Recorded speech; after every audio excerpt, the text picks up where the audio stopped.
So you're a fan of Atlanta United, and you can't believe we finished 2 points from the bottom? Ugh, I can almost taste the wooden spoon. Yuck. Well, anyone heard of Tata Martino? Oh, the best coach in modern MLS history? Yep, the one with a 66% win rate in MLS. But the fans are skeptical. Did Dyla suck, or was it our talent? Can Mickey still play? Where does Marinchuk fit? And was Latte a bust? Stop it. I've done my homework, and I've got notes. We're going to drink some wine and talk about it all. I'm Mikey Dobbs. I'm David Katz. And I'm Carmen Butler. And this is the ATL on Fire podcast show. Hey everybody, welcome back to another episode of ATL on Fire, the podcast where we talk all things Atlanta United and all things soccer. And thankfully we've got lots of World Cup soccer to talk about. Yay. Actually, good soccer? Yeah. Wow. Dave, Carmen, how is everybody doing? Better now that we have good soccer to watch. Yes. Carmen, talk to us. You got your U.S. jersey on? I do. I am loving this World Cup. I can't even lie. I feel like I've watched like I told you, I've watched pretty much every single game until I fell asleep during the Is US this the game. best World Cup ever, Carmen? I don't know about ever. I haven't compared it, but this is a lot better than I thought it would be, and wholly enjoyable. What would make the World Cup better if we could go to more games? That's anybody pretty could much afford it. to go, I know. yeah. That'd be great. So why do you think it's so good? I mean, I don't know. I think it's. You know what? I think it's because I thought it would be a bunch of blowouts and sort of boring in this first round because of the 48 teams, and there haven't been that many. And there have been a lot of blowouts compared to historical. Well, that you thought, though? But not like, there was the one big blowout, which was Germany versus Curacao. Yeah. And that was really kind of it as far as the But expected. there were a number of teams that hung a 5 or a 6.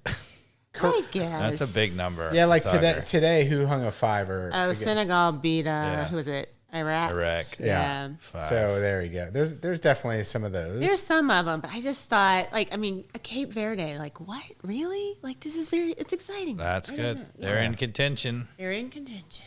So They got to win. So what makes this Actually, World Cup the timing. best? I tell you why. Ooh, tell us. Because it's in the U.S. That's it. That's pretty much The it. stadiums look fucking great. Yeah, everything looks amazing. I mean, we went down to the Cabo Verde, Spain match. And Mikey Dobbs almost started a riot. I did. I got Cabo Verde. Verde. Yeah. If you were in the stadium and you heard that. That was Mikey That was Dobbs. Mikey Dobbs. Yeah, and you're that little welcome. kid that wanted to start a fight with you. Was there a little kid that was upset? You don't remember that? You were remember he mean mugged you as he was leaving? Oh, did he? Yeah, you enjoyed it actually. Yeah. But even though you don't remember it. That's funny. Well, I did get a good nap in. I got assaulted by a little kid, huh? Yeah, he was mean mugging you. Good for him.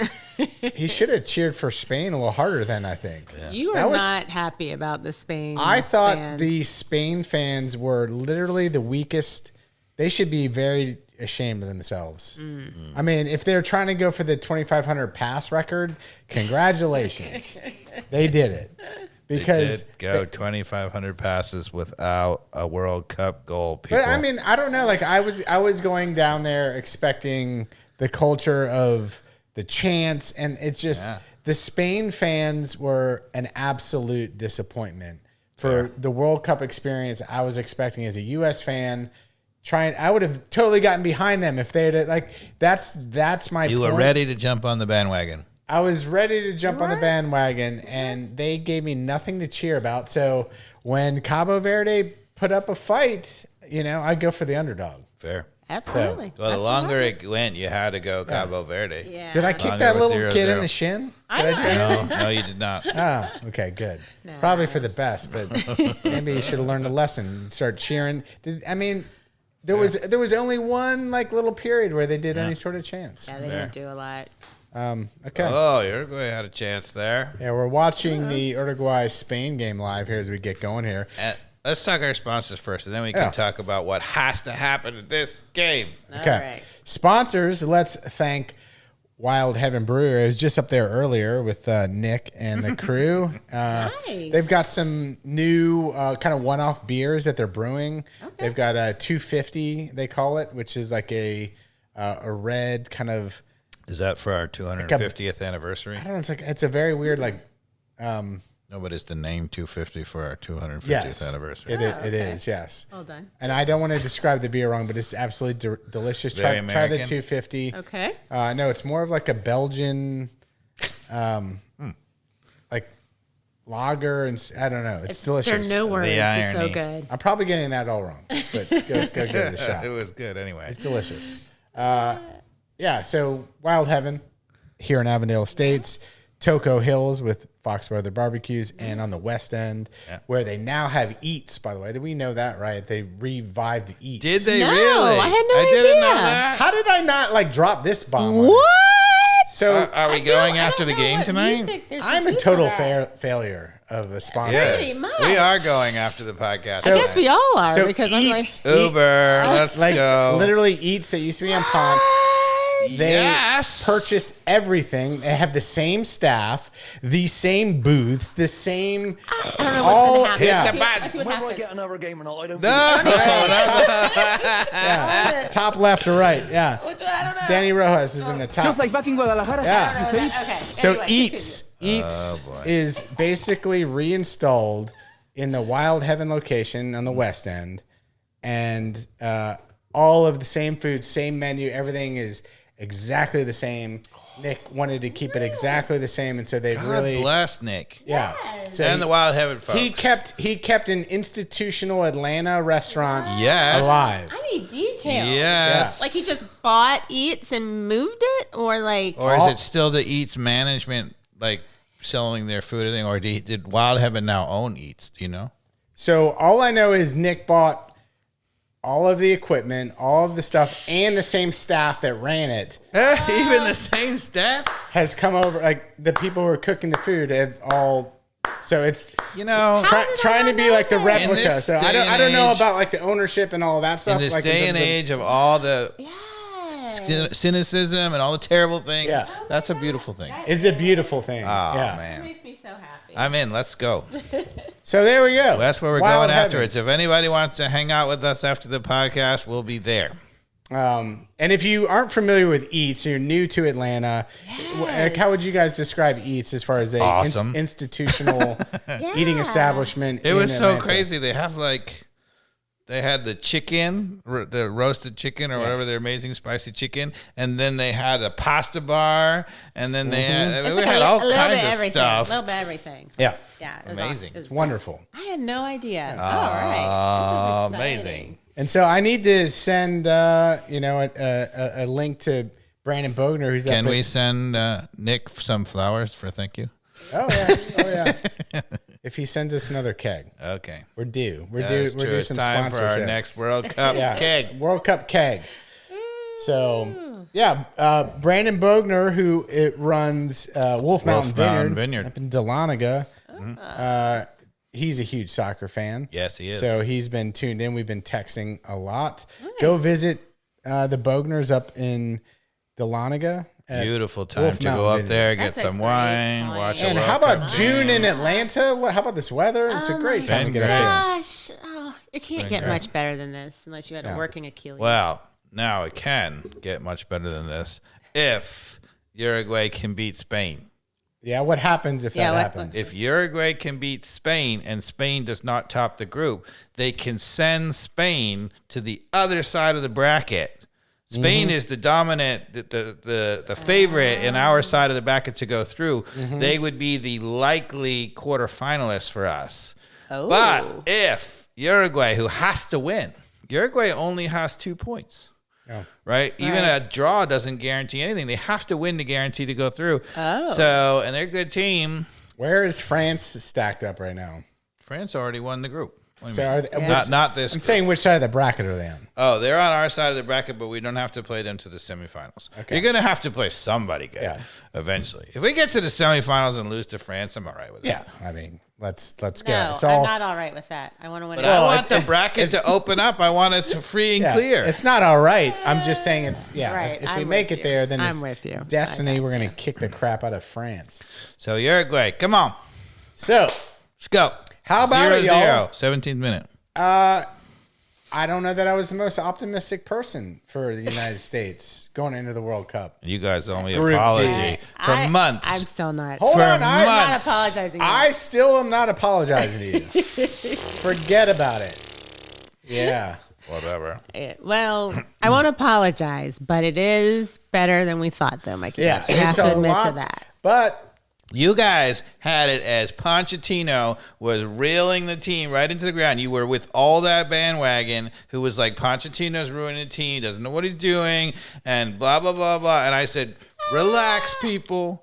And I think we have definitively shown, even if they were to lose in the next round to Bosnia, that it was not the case that he had ruined the team. Wait. What was the last thing you said? Even if we lose to Bosnia? Oh, no. Yeah. No, but I mean, even if they lose to Bosnia on a fluke, I mean, what people said that what he was doing, he destroyed the whole, we were shambolic. He destroyed the whole culture, blah, blah, blah. Okay. That did not happen. Okay, correct. all right.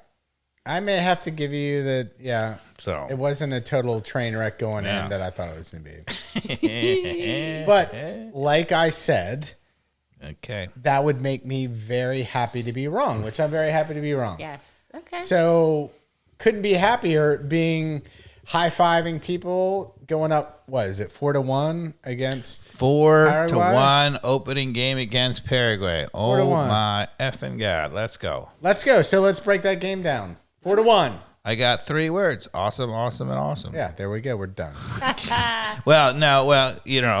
You have to say that game showed us exactly who we said they were, which is a really good attacking team and really vulnerable in the back, because the goal that we gave up in the end was crap. Kind of crap. Tim Ream showing he's not. He didn't react to stepping up and it was a lot to ask, but he didn't step up and clear ball. Maybe a younger Tim Ream would have. If we step back, we said that we were going to play 5-3-2 was pretty clear from the selections that we have, and I said that was absolutely what I would do. The formation was great. And actually, to be honest with you, Pochettino has the exact team that I would have started except one. He only has one difference from what I would have. Yeah? Yeah. The one being Tim Ream. Tim Ream. Because Tim Ream, I understand what he's going for in terms of having the veteran presence, but Tim Ream looks so short of it. He's not moving around. He's not covering him behind. But after seeing last night the other options, who would you have had in? Anybody. Jimmy Trusty actually, was worthy last night, even though I was down on Trusty in all the warm-up games. He looks really, it's funny. He looks really good outside, on the outside, because he doesn't have to make as many decisions. I think Trusty is good 1v1. He's really good in the tackle. He covers a guy, but where he really struggles is in reading the game. And so on the outside, you don't have to read the game as much. You just got to get your guy and do a thing. So, yeah. But Tim Ream reads the game well. He just is slow. He's not reading it anymore. He's not moving at all. Like, honestly, that's what I thought, that he was going to be the guy reading the game, and then he was going to have the two, moving around guys around him. So where is your evidence in the first 2 games he's not reading the game other than the one goal? My eyes watching the game.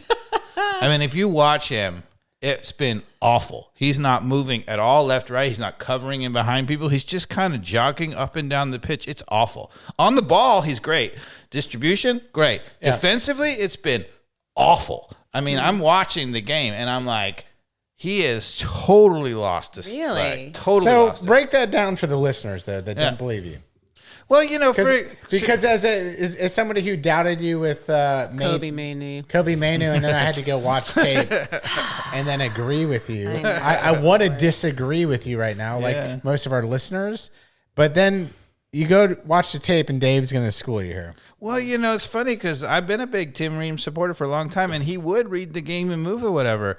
But I think he's in his head. He's afraid that people are going to go by him. So he's backing off. I mean, he reminds me of a couple of center backs who played for Atlanta United recently. I don't know if you recall. People who shall not be named. Oh, no. You went that far? Oh. Yeah. He's just backing up. He won't go out and challenge anybody. And because he's afraid of whatever, so there was one time where Jedi Robinson, who almost never gets beat, but he got beat backdoor. The ball was passed behind him and the guy went. And Raheem was nowhere close to coming over. I mean, he was just like back in the box. And we've seen it so many times. You're like, if you're the center back, especially you're a center back in a back three, that means you should go every time because you got two guys covering behind you. Come on. Yeah. It's awful. Awful. His challenges, awful. I mean, they're non-existent. And then a couple of times they've played him the ball. He's like awkward and trapping the ball. He's had to take an extra touch. I mean, he made a couple of cheeky dribbles to get out of it, like where he took too long and then he made a great cut around the guy. But you're going to get away with that with our group. You are not getting away with that against a good team in the knockout phases. They're going to strip him of the ball. If we lose in the knockout phases, that's going to be the reason. 100%. Just Tim Ring. So but Okay. we Because the other thing that you notice is that Freeman and Big hair? Who are we talking about? from Crystal Palace, Chris Richards. they know it and they are overcompensating for him. So Freeman on the I think in the goal against in the first game against Paraguay, Freeman came over early and they went back to his guy out wide.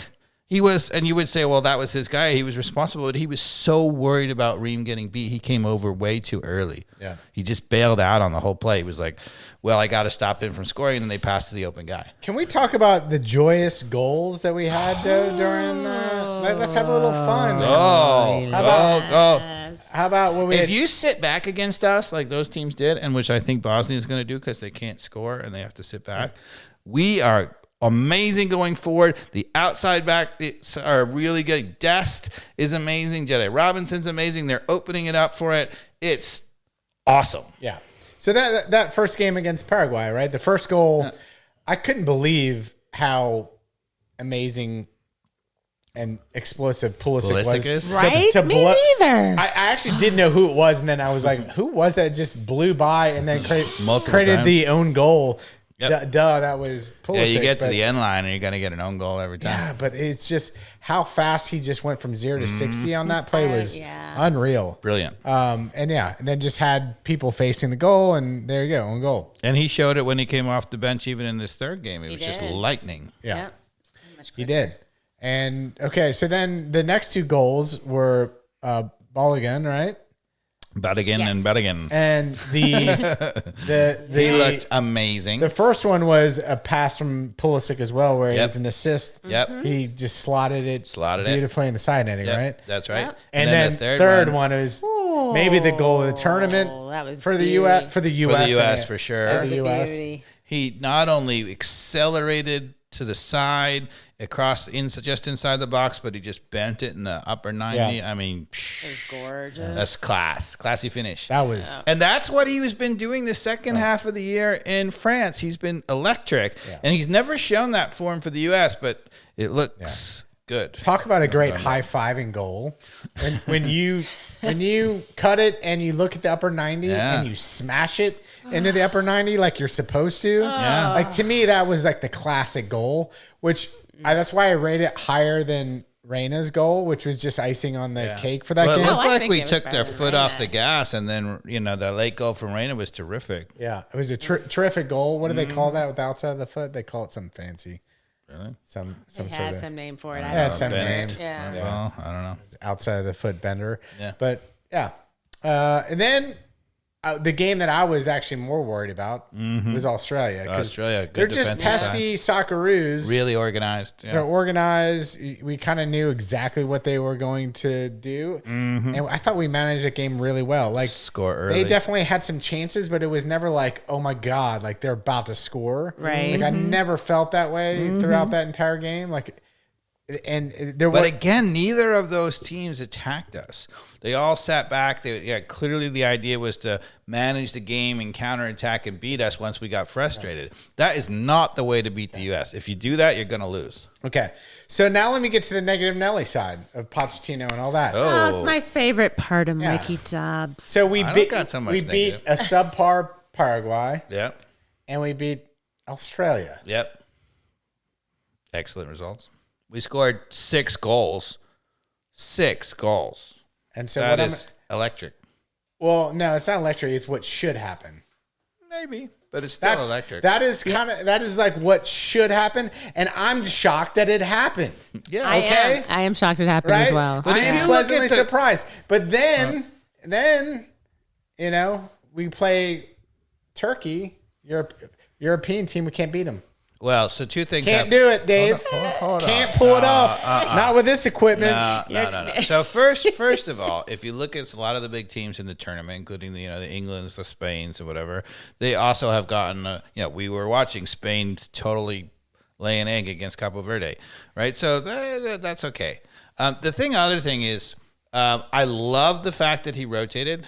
I actually said before the game that we should rotate 10 of the 11 guys, which we did. We should keep one guy, Weston McKennie, which he did. We should change the formation. Technically, he kept Pepe because he was a double forward. Yeah, but he's game. We should play 4-3-3, which he did. Now, once you do that, 4-3-3, okay, we lose our dynamic completely.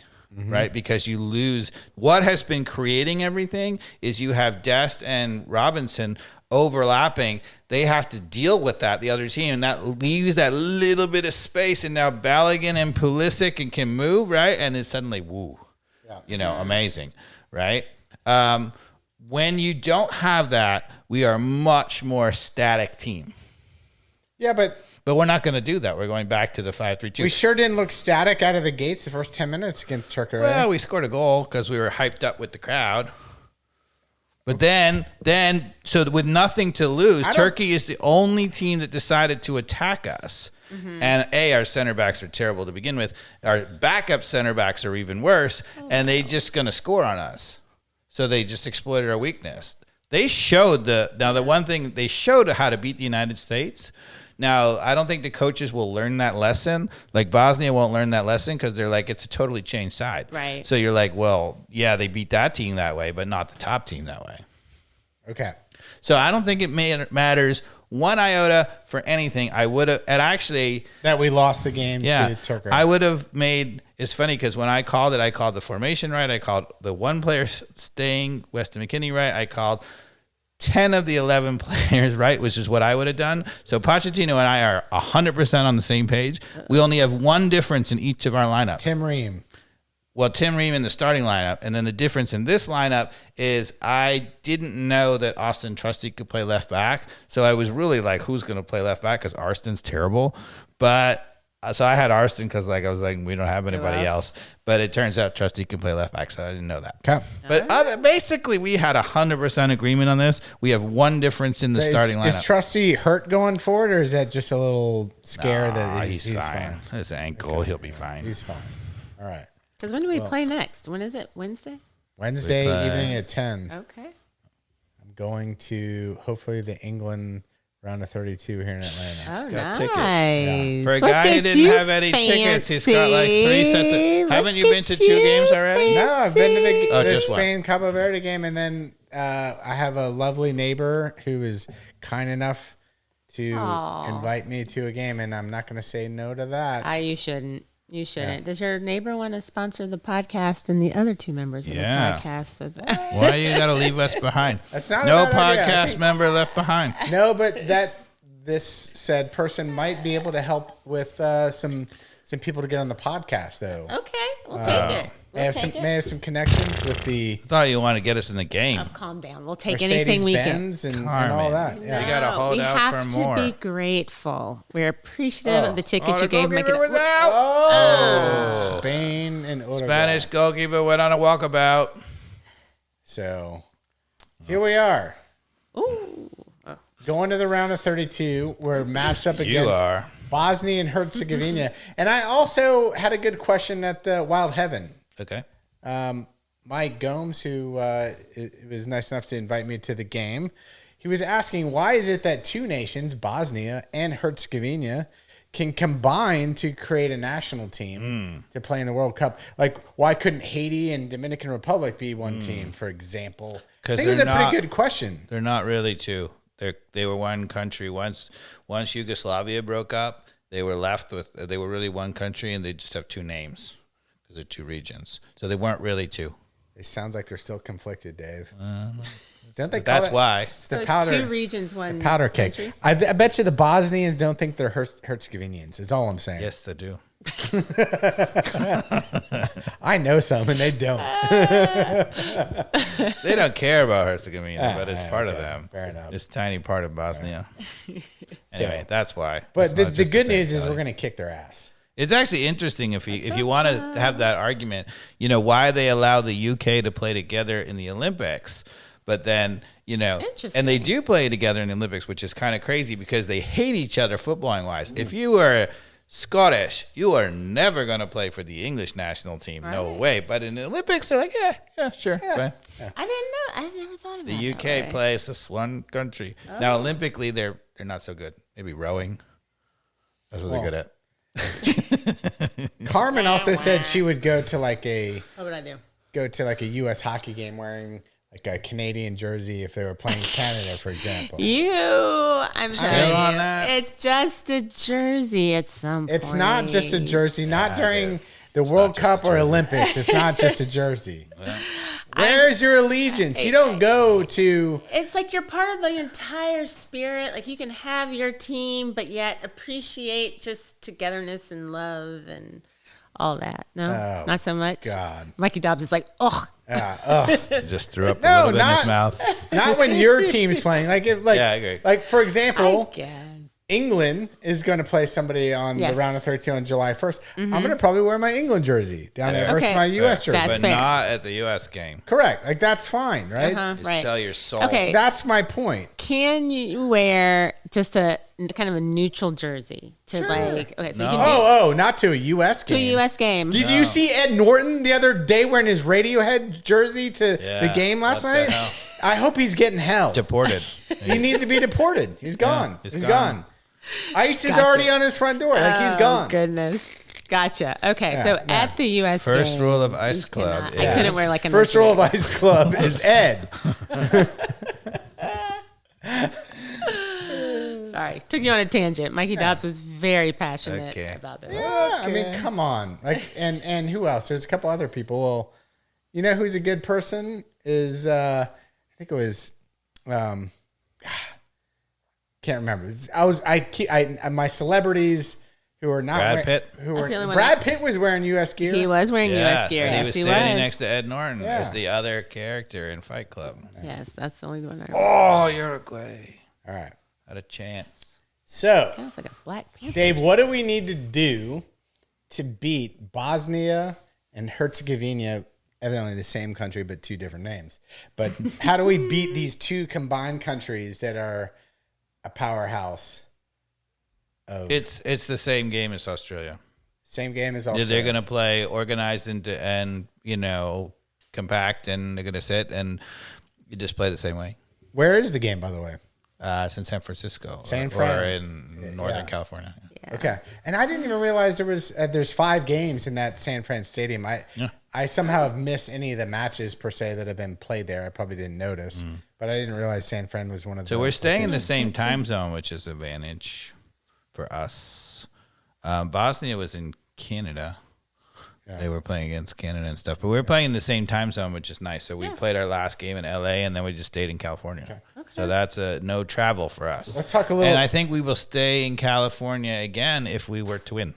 Yeah, on the We West go to Coast at the 16. very least. Yeah. It might be Seattle, but we're definitely West Coast. Dave, what wine did you bring, by the way?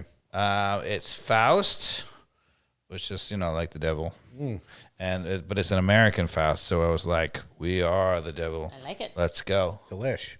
It's very good. I Very like rich.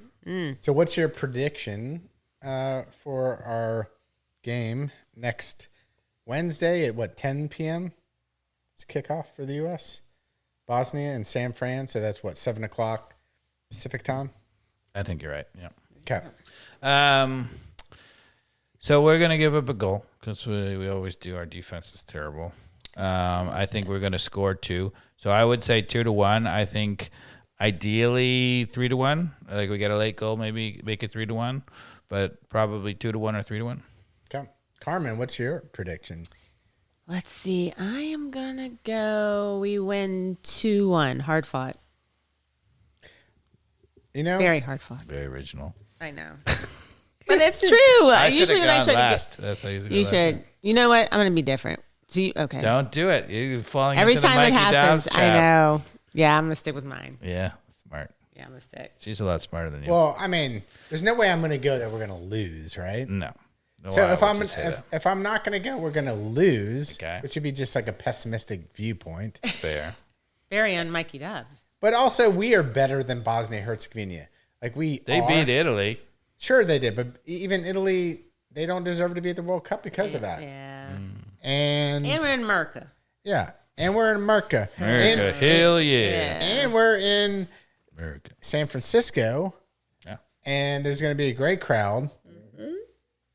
The team, I think it might be a good thing that we can now have a little bit of an edge seeing what it's like to be like, okay, that's what it's going to be. Like if you lose in the last 90 seconds, you're out. You're Right. done. Right. Yeah. Like that's what it's That going was to a feel warning like. sign, yeah. That's a shot over the bow. Right. So my prediction is 4-1 US because I think we're coming. I think we're coming with the same attitude. I think that same core team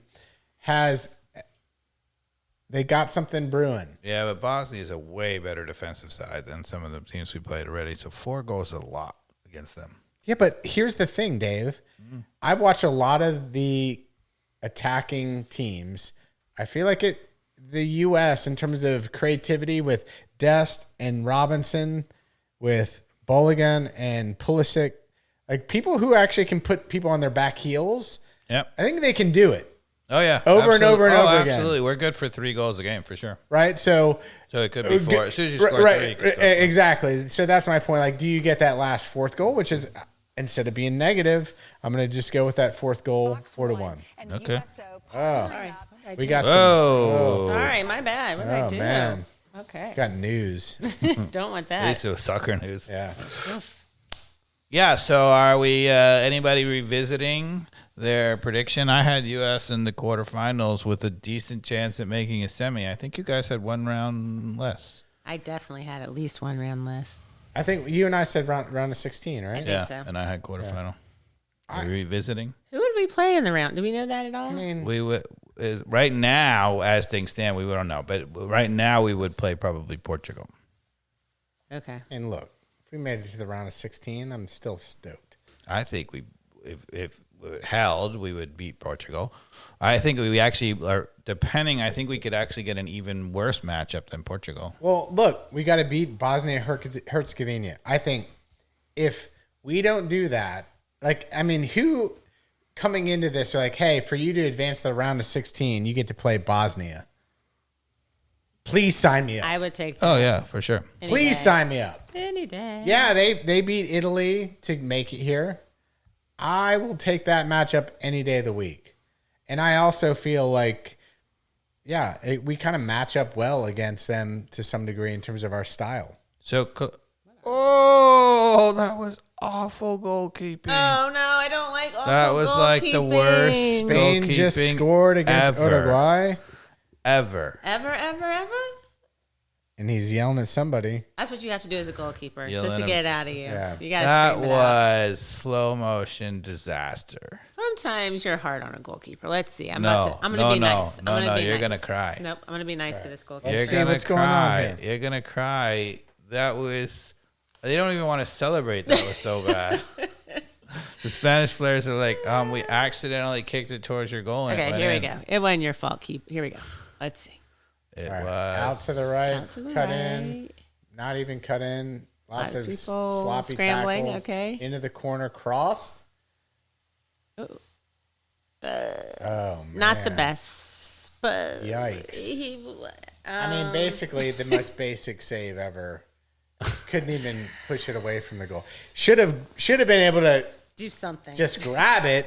Yeah. At minimum, push it away from the goal. Instead, didn't either, and just let it bounce off his hands into the goal. That's I mean, but he couldn't see. Maybe wasn't even Oh, deflected. he stop. couldn't see Of course because he could that see. guy was in the He's- way. Oh, That guy right there. is this the coaching you're giving your son as a goalkeeper? Yeah, That's no. There's some accountability on this one. Look at the Uruguayan fan. He's like, "Are you kidding me?" Bummer. That's all probably right. it for Uruguay, and that's it for our our opened up bracket because Uruguay has to win. Okay. Anyway, what I was going to say is for our second round game, we would likely get the winner of Group K.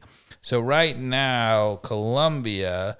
The second place team from Group K. Right now, Colombia is leading the group and Portugal is second. Is Colombia on our side? Well, whoever finishes second is.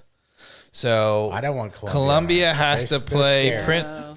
Well, you have a choice. So Colombia has to play Portugal. Whoever wins that game is winning the group, and they would avoid us. I'm just saying I will take Portugal over Colombia if I had to face a team. I think Portugal is by far the more talented team, but whether or not they've been playing well. I just feel like Portugal's flawed, even though, they have a ton of talent. When Cristiano is there, it kind of settles everything down. Oh, no. And, the fact that Cristiano Ronaldo scored a couple goals the other night. Yeah, but against a terrible team. Doesn't matter. He's, 41? Anyway, the winner. He looked pretty good. The winner of that. He looked pretty good. The winner of that game is winning the group. Now, to be fair, Uruguay losing means currently Cape Verde is through. Whoa! Is Cape Verde up? I missed it. No, they're tied. They're still tied. But okay. they would win the group if Uruguay loses. No matter. They would be finished second, so they're automatically through. Yeah. So I personally would love to see Portugal win the group and Colombia finish second, and I would rather play Colombia than Portugal. Really? Mm-hmm. I would rather play Portugal than Colombia. Okay, whatever. I But can't that's our figure likely. out Portugal. One of those two teams is our likely. Colombia looked so sharp the other night. Like, they were frightening. Like, they just were so smooth. Like, they're just strong up the spine. They were just passing the ball crisp, fast. Like, the kind of speed that you want to see from any team. And it just seems like it's in their DNA where, like, weren't you the one that's going on and on about our European jinx? Well, we still haven't never beaten a European team. Right. So why wouldn't we want to play Colombia then? Because we need to beat a European team. Now, does Bosnia Herzegovina count? Do they count as a European team? I guess technically now, yes, they do. They do. I guess they do. So. They were in Europe. Oh, great. So now I'm saying we're losing. We're losing. We're losing. They're like a semi one because, Yeah. I'm gonna go. I'm changing my prediction. We win in we go to PKs, right? Straight. We go to PKs if it's tied. overtime and then PKs. I say we win in PKs. Oh, curse you for that. I forgot about penalty kicks until you just brought that. Sorry. I know. You brought a whole dose of reality in. We were having a good time. I know. But now, They just stretched Ugarte off too. that was Ugarte. Yep. Oh, crud. Oops. Oh, bummer. Oh well. Yeah, well, Say la. All right. whatever. So should we go through our? now I want to take a hydration break. I want to ruin the flow. I'm going to ruin the entire flow. Yeah. Are we going to talk about that? We got to talk about it now that you brought it up. Well, no, we are. The hydration break, though, is to talk about our CONCACAF friends, Mexico and Canada, our other two host nations. How do you think they're performing? Canada, I feel like not so great, right? They didn't even win. They didn't win their group. I think Canada looks better than Mexico, though. I think so, too. But Canada's not good. And Mexico ain't going to lose in the Azteca. They get to keep playing the Azteca, I think, all the way through to the quarterfinal. Pretty much. They ain't going to lose at home at altitude. That's what I kept telling you. They can play poorly and advance.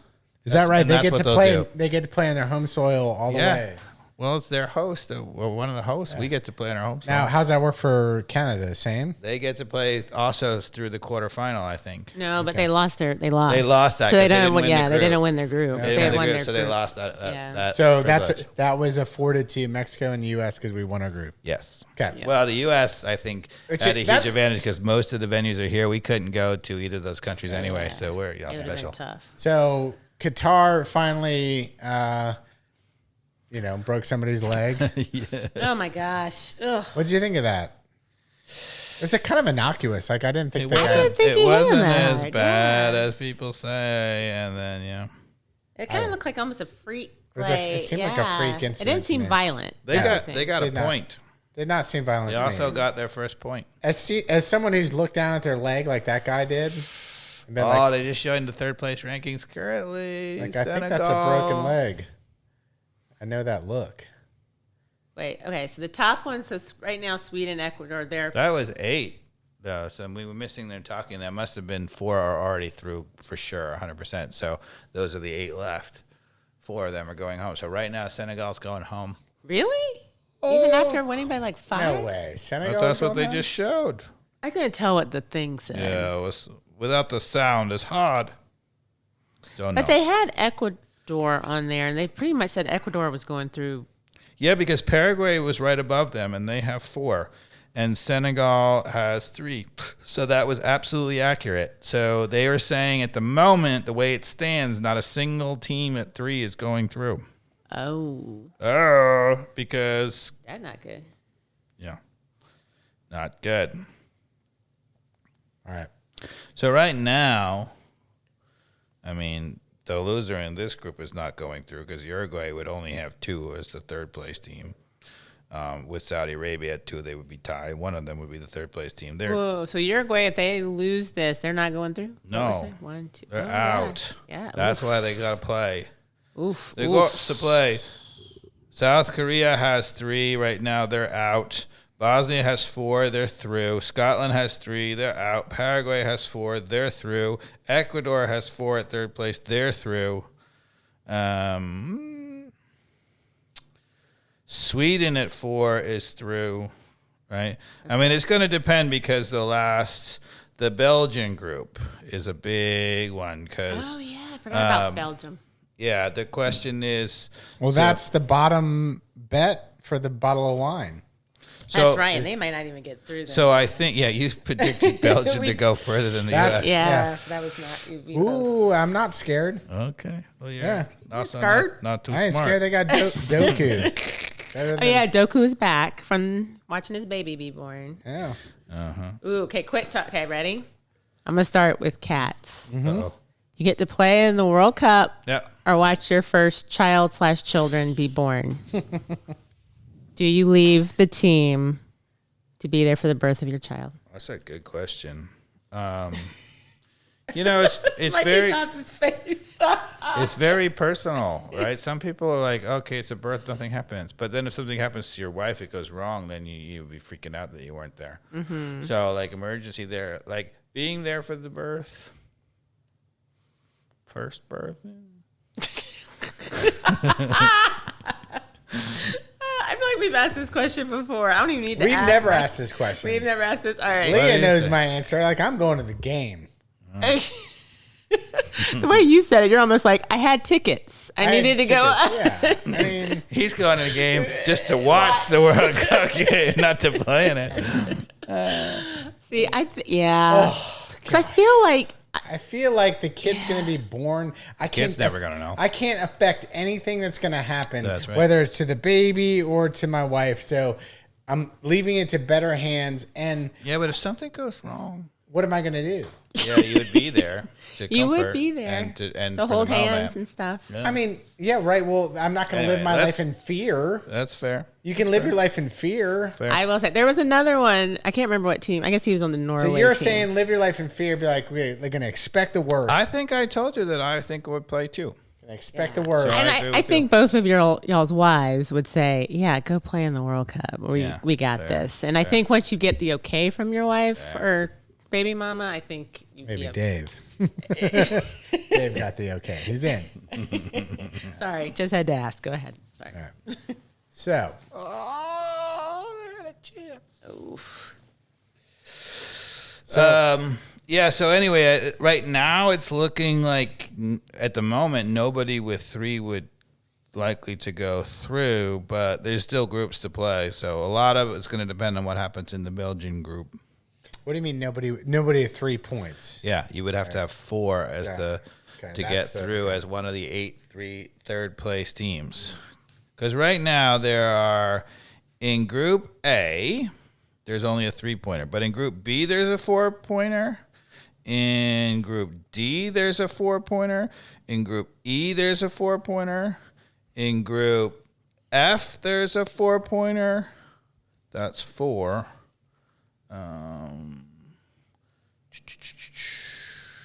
So right now, that's it. But there's one group at least for sure. There's going to be another 4-pointer.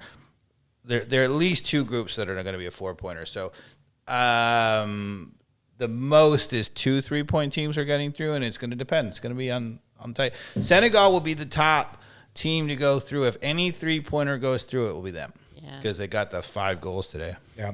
Thanks to the red card. That helped. They're playing Iraq, and they got a red card. You have some of those goals, though. Did you That's see it. those Yeah. goals? Against one But less. still, some of them are nice, though. Who is the worst team in the World Cup? I think I know the top Curacao. 2. Curacao? You think Qatar wasn't worse? They're both pretty bad, but Curacao doesn't have a point, right? Does Qatar? Oh, they do. They do. They both have a point. They Yeah. tied. There's nobody who doesn't have a point, right? I feel like Everybody got a somebody didn't point. get a point. Yeah. Everyone got a point? Even Turkey, because they beat us. Yeah, that's what's shocking. Oh, Iraq didn't get a point. That's Iraq didn't get a point. And Is so it- far, is that- Jordan doesn't have. Jordan's the worst team. That's it. Jordan's the worst team. Jordan is the worst Oh, team. good point. Jordan even lost to Algeria. Yeah. Who's been shambolic this tournament. Yeah. So- How many- And like- Uzbekistan also doesn't have a point. Algeria has already had like a 10-point goal differential. And Panama doesn't have a point, but at least Panama has the excuse they have England, Ghana, and Yeah. Croatia. That's not Yeah, a. they- I would say the worst teams in the group in the World Cup are Uzbekistan and Jordan. Yeah, Uzbekistan has a -7 point differential. Jordan has -3, but they have a game left. Ooh, who has -11? Oh, Iraq from today. Curacao. Iraq was awful. Yeah. But Iraq got a point. Curacao have the- Oh, they didn't. Tunisia wasn't that Oh good. no, Iraq didn't get a point either. They're pretty bad. How many soccer fields are on the island nation of Curacao? One. I'm being National Team serious. Stadium. I am being serious. There's one. No, there's probably more than one, but not Yeah, really. but how many soccer pitches are there? Because I looked this up for Cabo Verde, by the way. There's 11. Okay. Because I was like, how Maybe many Carmen can look Here that we up go. for Are we us. looking at how many pitches and how many soccer pitches are there on Curacao? Do we want to go through how our predictions went? There's not a lot to talk about. No, I mean, we did do quite well. I mean, that's not that impressive. Because Are you talking about the group predictions? Yeah, like I mean, I went crazy on Mexico be doing terrible, and I lost that group. That was, and you owe me a bottle of wine. I do, and we're going to drink it. wait, then- for which one? I missed this For bet. Mexico. Mexico. Oh, yeah. So, and Okay. that was the. And, That's the first one. We had 3 bets. and then the other one that was kind of a different blend was the Germany Ecuador group, and I think I had Ecuador at the top of that group, which is wrong That's as right. well.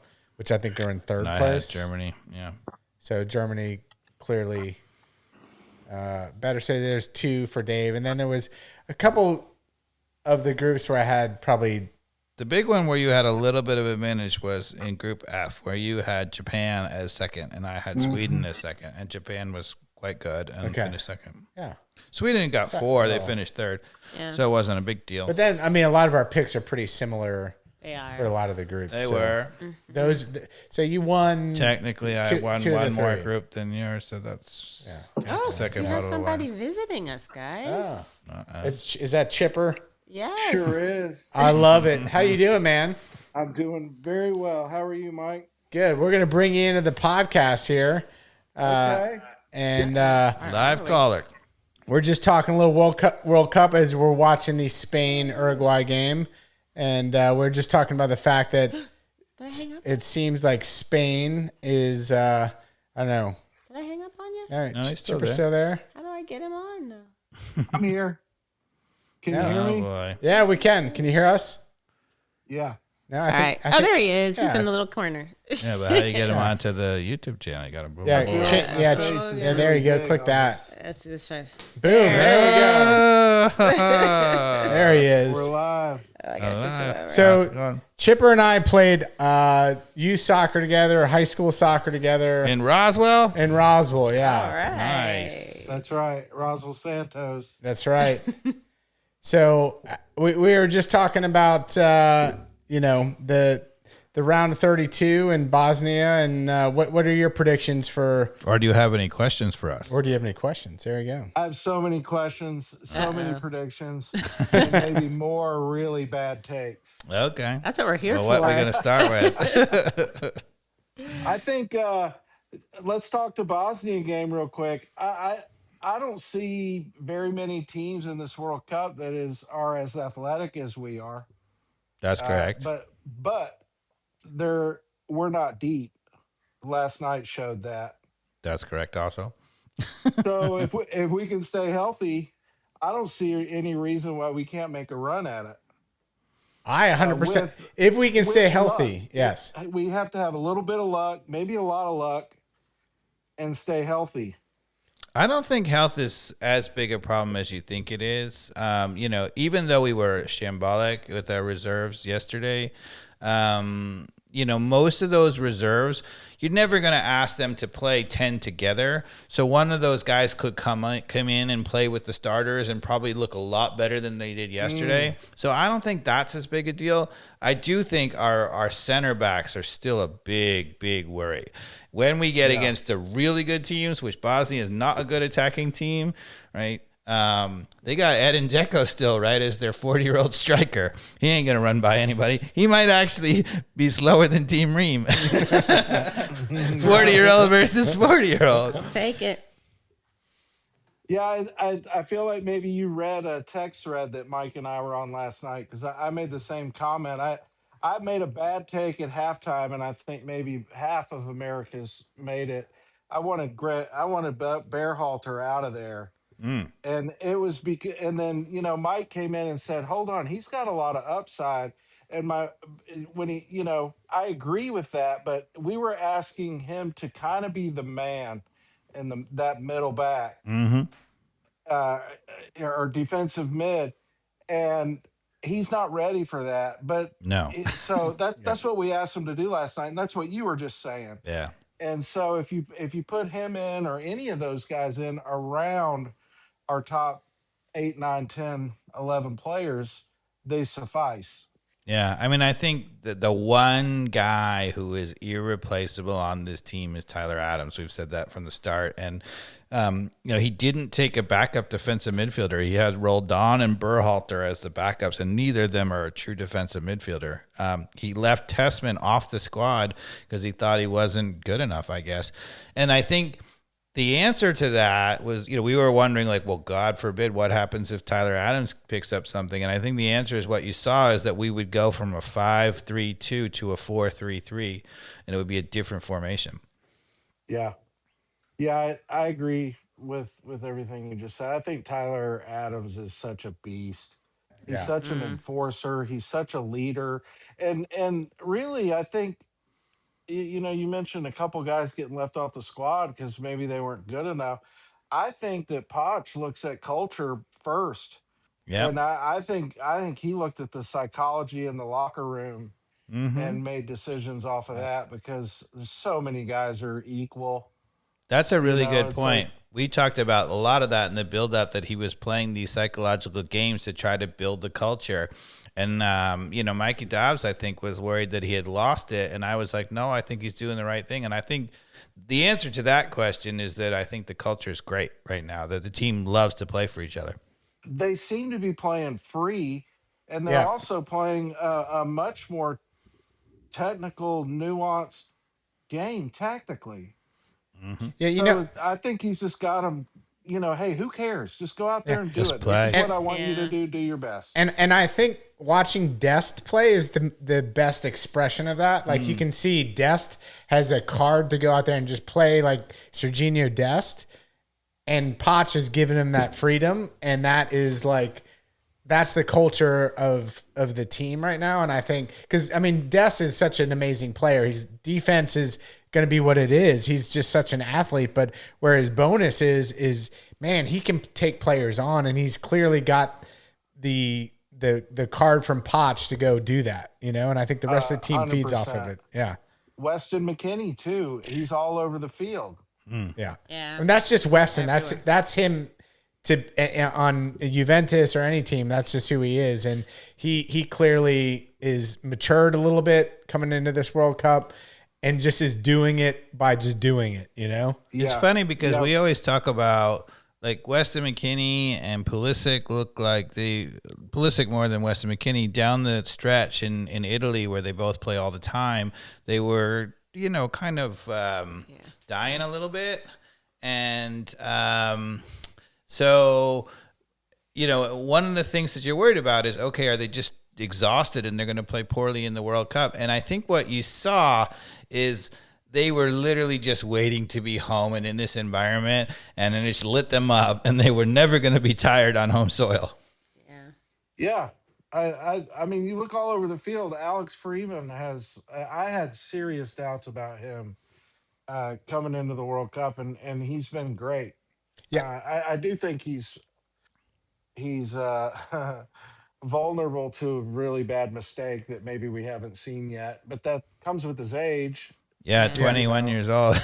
Gonna do that. I didn't know he was that young. They're giving him freedom to go all the way up the field. The other day I saw might have been Alex Freeman. He was up like in the number 9 spot, when we were pressing, and it's like, okay, this is like nothing I've ever seen before from an American team. And, he's got the Americans playing almost like a club team, which Pochettino, I mean, that's the credit. 100%. People said you couldn't do that with a World Cup team, and I think he's proven them wrong. Yeah, they're doing that in England too, is what I've kind of read. I didn't speak too intelligently about that, but I've read that that's what Tuchel whatever. Tuchel is a different beast, because he's such a tactician. He's not a culture guy. He really does these things every game he plays to like neutralize the other team, which England is built for. And in the elimination games, they're not going to give up goals, and they're going to neutralize the threat, and they're just going to plod along. But they're never going to. That's not what Pochettino is. Pochettino built the culture to be everybody playing confidently. Go for it. It's a totally different thing. Yeah, we're like a bunch of sand gnats. We're not going to give you the space to do what you want to do. No. I mean, I think I've rarely seen a team counter-pressing the way the U.S. is as a team, almost like a club team would. It's very hard to do in a World Cup team because you just don't get a lot of time to train it. Mike, what does that do with it, opening it up, or how does that press open up a counterattack? I mean, I think all of it is our back line in terms of the counterattack, in terms of Tim Ream and, his ability to be able to read the game and cover space for the counterattack. So that's why Chris Richards is so important back there. No, but I think he means in creating counterattacks through our counterpress. Oh, for us, like when we turn the ball over. I'm talking about defending a counter because if we're throwing so many numbers forward, they could get behind us really quickly. Mm-hmm. Yeah, and I think that's the Tim Ream problem. I'm petrified about, particularly as we get through Bosnia. I think is Poch going to make? And we were texting about this. Is he going to make the logical decision that he's got to take a risk and put in maybe a less experienced Miles Robinson or McKenzie or whomever to have a little more speed and be able to read the game, which I think at that point we're going to have competition that's 1v1 against a Tim Ream that is just, it's going to be way too much. I mean, could you imagine killing Mbappe versus Ream? I mean, it's the other thing that's been interesting is you would have thought that if Tim Ream was playing with Richards and with Freeman, that Ream would be the center guy with the cagey reading and whatever, and the two guys would be next to him, the quicker guys. That's not how he's been playing the left of the back three. Yeah. So that's, I think, even more of a problem and a little bit of a head scratcher. Like, why isn't he playing the center? No. I think he's doing it because he thinks Richards can cover more or whatever, but that's where I think like Pochettino is smart enough to know, like once you start getting matchups with Mbappe or Lamine Yamal or whomever, like Ream's got to be off the field. Yeah. Like he just has to be. I thought maybe one of the things he was thinking about in this game is not only with all the change just to keep everybody healthy and rested, but he was looking at any of those guys ready to start in place of Ream. And I'm afraid the answer was no. I mean, none of those guys, probably Robinson was the best of the center backs yesterday, and Trusty was good, but he was good on the left. He was the best of the backs by far, but he was good on the left, and I'm not sure that translates. Although, if he were playing for Ream, he'd be playing the left of a back three. So if he's going to make the change, it's clearly going to be Trusty for Ream. And to me, I would do it. And I would take the chance that Trusty occasionally gets caught reading because Ream is not reading anyway. So I would do it. Like in this next game, you would do it? Or Yes. Okay. In knockout phases, I would say, thank you, Ream, for guiding us into your veteran presence. And now you hand it off to the next generation to get us to the semis. Oh, Ream. That's what I would do. Reem definitely brings a presence, though. He brings in experience, and maybe he culturally, I think he probably calms the players down a little bit. Sure. But I'm sure if you and I can, or if all of us can see what you just said, that the guys around him know it too. We were talking about it earlier in the podcast because I was saying that, look, not only is he not reading and moving that much, but the other guys are cheating a little bit. Of Alex Freeman and Chris Richards are cheating off their guys because they're worried about him getting beat, and that is not a recipe for success. No, that's just going to open up all kind of holes. Mm-hmm. So, Chipper, who do you think is going to win the World Cup? I mean, France looks pretty frightening from as far as my take. I think France looks like the most dominant team so far. France 100% looks the most dominant. If Messi can stay healthy, then Argentina looks good. Yeah. They seem a little bit like a one-trick pony or a 1.5 trick pony, which I'm okay with. Yeah, but they don't have any pressure on themselves this year, right? Like it's all gravy at this point. Right. So they're just playing free, which is kind of dangerous with Messi right now. Like that's what I'm seeing with Messi. He's just like, whatever. This is just icing on the cake if I can make a push. Yeah, you're never going to bet against that guy. Never, ever. I look at all the big time teams, and while they've impressed at times, they've also not impressed at times. But then I've over and over throughout these World Cups, the Euros, all of a sudden when the lights are on and it's single elimination and they need to win a game, these teams pull it together and they win. So Spain, I think, can do that. I think England has a great chance. Mm-hmm. Yeah, I think it. But I think France is definitely the most dominant. I agree. Yeah. France is a terrific team, and they've shown that they don't rely. I mean, their front line. I mean, their whole team. They've got defenders who can win the ball one-on-one. They've got a tremendous defensive midfield with Duchemene, Duo, and then, Elise pulling the strings behind Mbappe and Dembele is just ridiculous. That is a team. That might be one of the best teams to grace the field for a long time in a World Cup. And I at the moment, it looks to me like they're going to win it going away, like not even have at a canter. It seems that way. Yeah, I would agree with it. Luckily, I put all my money on our neighborhood bet. They've hardly broken a sweat, and they just turn a gear and boom, bye bye. Right. And they've had a tough group. It wasn't easy at all. So yeah. Because who's in their group? Norway, Senegal, and a random team. I'm making that up in my head. Yeah. Okay. They had a terrific group. What do you guys think about the expanded field in this year's World Cup? Well, I mean, I think it's all about the money on why they did that. Of course. But we were saying at the beginning, I was surprised there weren't more. I mean, there were some blowouts, right? There was Germany, Curacao 7-1. Today there was like a 5-1 against Senegal, Iraq.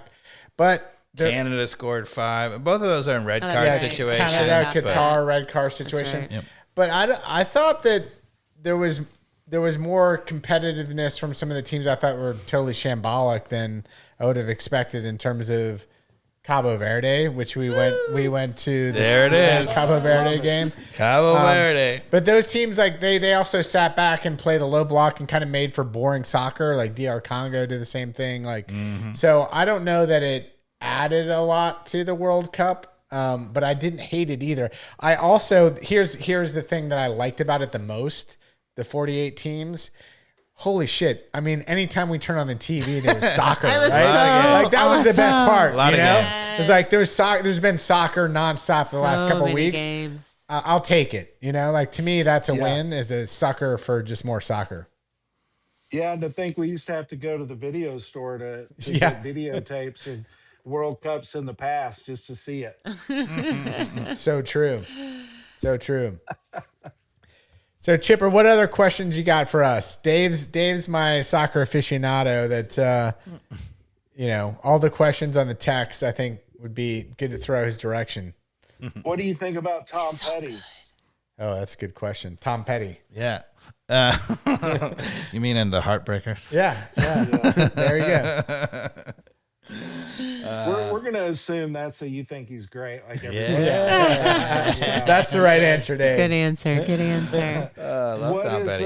Is Poch gonna stay with the U.S. team, or is he gonna move on? That is that's the U.S. trying to say that we made the effort or whatever. There is zero chance that Pochettino is going 4 years before another competitive game. No chance. Yeah. Yeah. I loved his response in the press conference last night, basically saying, you guys are asking me this when really we just won the group. Like, what are we talking about? Yeah. Very true. So what else? Go ahead. Go ahead. No, go ahead, Mike. No, I was gonna say, so who would be the next coach if we could, Oh God. So, because it's four more years, right? It's a little premature. Is it premature though? That's like, premature. how soon do you need a new coach? Let's see. 2 years from now. 2 years from now. So it doesn't even matter. Doesn't matter. All right.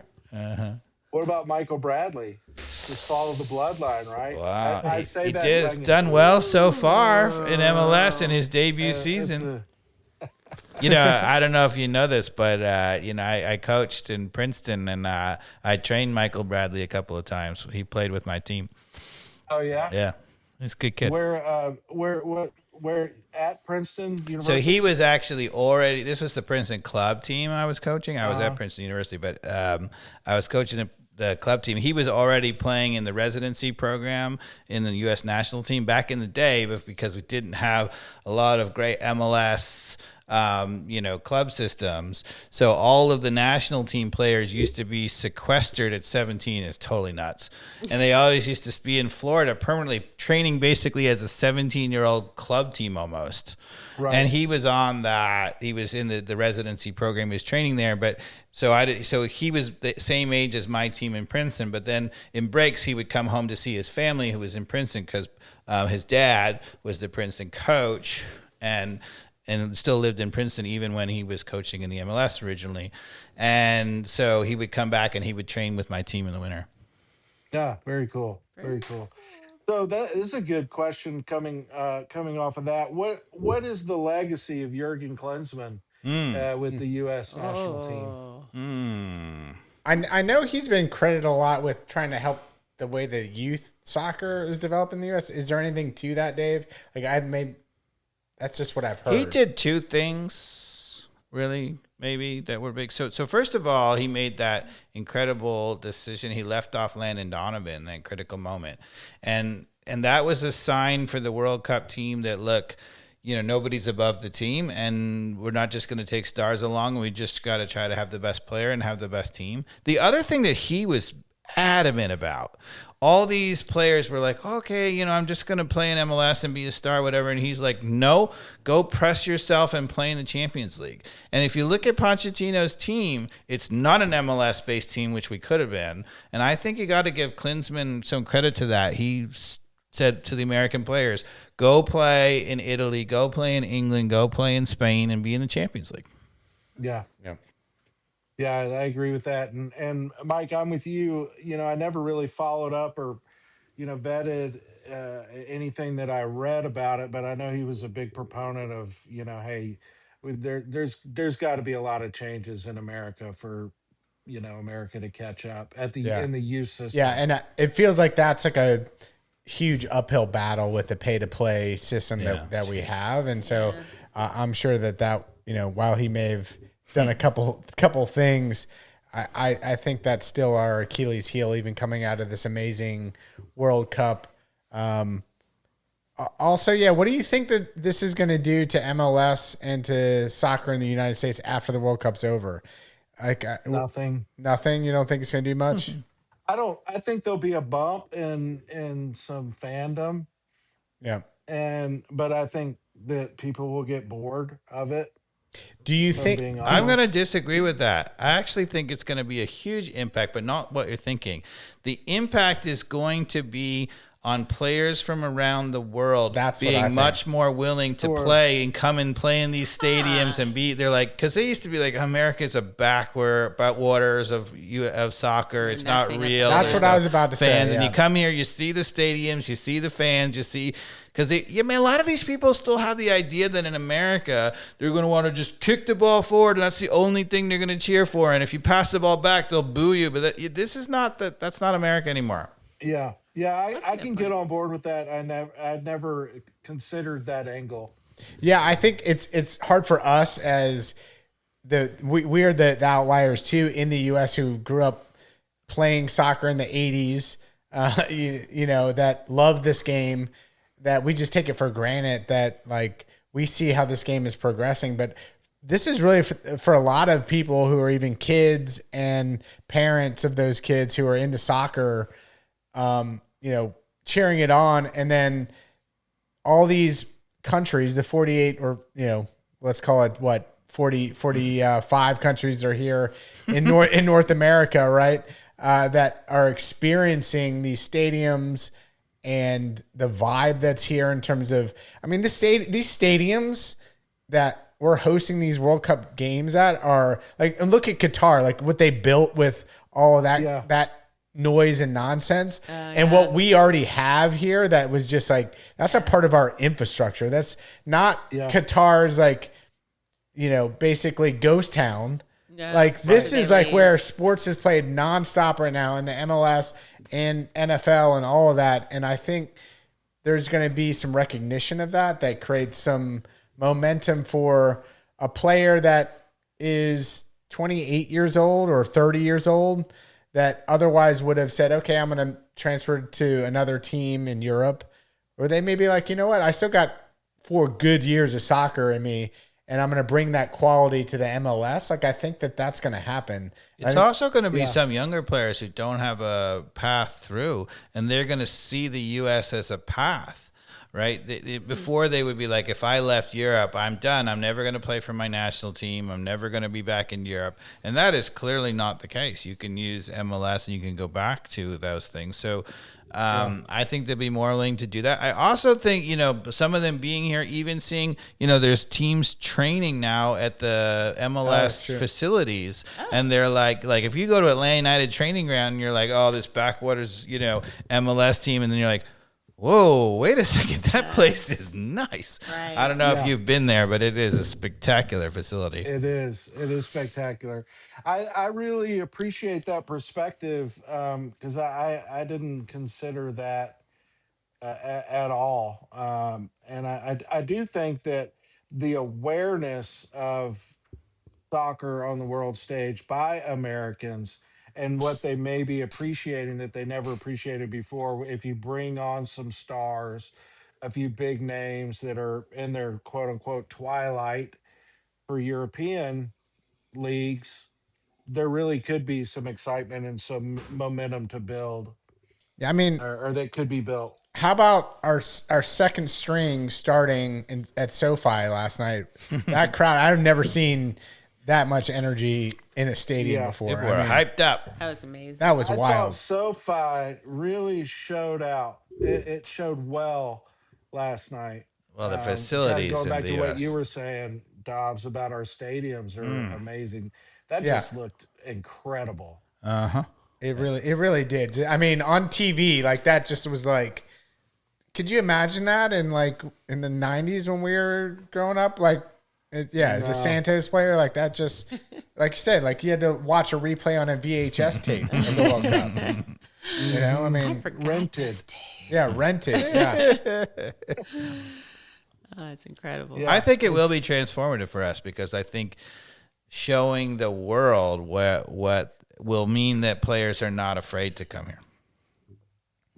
I mean, when already, for example, there's a player, Koke, who plays, he's the captain of Atletico Madrid, and Atlanta United is trying to sign him currently. And, I mean, he's a little bit older, but I think, in the past, he would be like, okay, if I'm going to, quote unquote, retire, I'm going to go to Saudi Arabia, I'm going to go to some other league. He might come here. He might legit come here. Wow. Yeah. I saw that headline today. I didn't read it, but he's Spanish. And I mean, he's got Almada on his team, who probably is talking in his ear too. Which Almada is starting for Argentina, has been playing great. I mean, very well. How did Atlanta United botch that guy? I mean, he's got an American too, Cardozo, playing next to him. Yeah. At Atletico Madrid. Yeah. He's got Americans starting for him at Atletico Madrid. Wow. He's hurt now. Yeah. That's why he's not in the World Cup. Isn't it crazy? Like, Almada's been starting, and Julian Alvarez hasn't been able to see the field. That's right. Who's got great stats at. That's kind of crazy. Yeah. It's wild. It is crazy. So, there we go. What else, Chip? I don't have anything else. I mean, we could tell old stories. Yeah. I don't know. Do you have any stories to tell on me, or should we tell stories on Brumby? Do we have a best Mikey Dobbs story? Let's finish the podcast with a Mikey Dobbs story. I'll tell you a Mikey Dobbs story. Oh shit! So this was Mikey was a very good wrestler, right? And I'm a big guy. I was the bigger side of soccer. I graduated 6'2". And weighed 212 pounds. That's what I weighed in when I went and played at college. Big dude, right? And so one day after practice, I got big britches and said, "Come on, Mikey, let's wrestle. I'll kick your ass." He's like, "Bring it on." And so of course he did. We wrestled, and of course, the first minute or so, I was winning because I was big and I was just laying on top of him. I said, "What are you going to do now, Mikey?" He goes, "Whatever you do, don't move." And I barely moved, and the next thing I know, I was on my back pinned. Well, not a soccer story, but it happened after soccer practice. Hey. That's kind of how everybody is on, who comes in contact with him on the podcast, pinned. Wow. Yeah. He'll get you. Well, hey man, dude, it was awesome that you joined. Thanks for coming. I mean, I think your knowledge would be welcome anytime on this podcast. Always. Hopefully, with Atlanta United, we can turn the corner here in the summer. It's been very tough doing an Atlanta United podcast. So it's fun to talk about World Cup soccer and some energy with the U.S. team. So I appreciate you tuning in and taking my bait on the text. Yeah, sure. I enjoyed it. Thanks for having me. I cannot wait for Monday, 8:00. Yeah. I think it's going to be amazing. It's going to be amazing. Okay. Yeah. So I'm in. All right. Thanks for having me. Thanks you so much. Thanks, Chipper. Bye-bye. See ya. Well, fantastic. Yeah. All right. We got a guest on the show. Successful. Roswell Hornet. Chipper was one of our best defensive players and just a great guy. Plays music, which was his Tom Petty question. Love Tom Petty. Tom Petty's awesome. Wallflowers. Let's go. What else are we going to talk about? I feel like that closed it out pretty well. I think it's not any better than that. No. American fans enjoying soccer in the World Cup ain't better than that. Spain 1, Uruguay 0, 63 minutes in. Yeah, come on. Suck it, Suarez. Sorry. Yeah. I just felt like I had to say that. Sorry. Go bite somebody. Thanks for listening, everybody. Take care. Just like batting Guadalajara. You say it, I do it, coach. Football is life. Danny Rojas. Danny Rojas. Danny Rojas.